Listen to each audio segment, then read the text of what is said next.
As more condo buildings are rising in Toronto, finding adequate parking is a growing problem, and securing a spot in the underground has become somewhat of a luxury for those who live in these boxes in the sky. But just because you own or rent your spot doesn't always mean you can keep others out of it.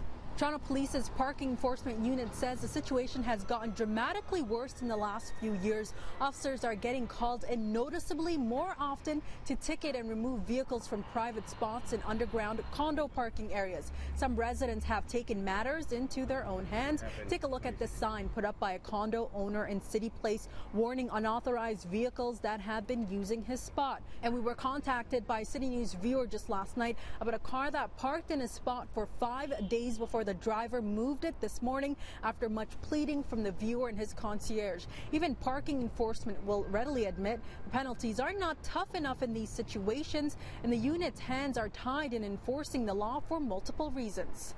We are getting a large amount of calls, and it is increasing for someone parked in someone's space. At times it could take quite some time in order to service the call, especially if you're requesting a tow truck.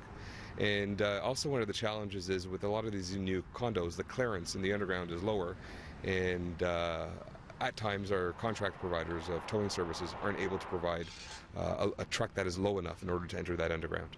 So the cost of a parking violation notice for private property is $30, and if your vehicle is towed, it could be a fee of anywhere from $2 to $250. So the $30 fee, is that kind of enough to deter people from doing it again? With the rates of parking in this city, it's probably not the best deterrent. And in cases where the tow trucks can't access the underground garage, parking enforcement will then reach out to another tow truck company outside of their service providers, and they'll ask the complainant to give them a call back when a tow truck is available. And if you're wondering which condo areas of the city parking enforcement gets the most calls from, they include downtown Toronto, Liberty Village, Etobicoke, and Yonge and Sheppard. In Liberty Village, I'm Faiza Amin for City News.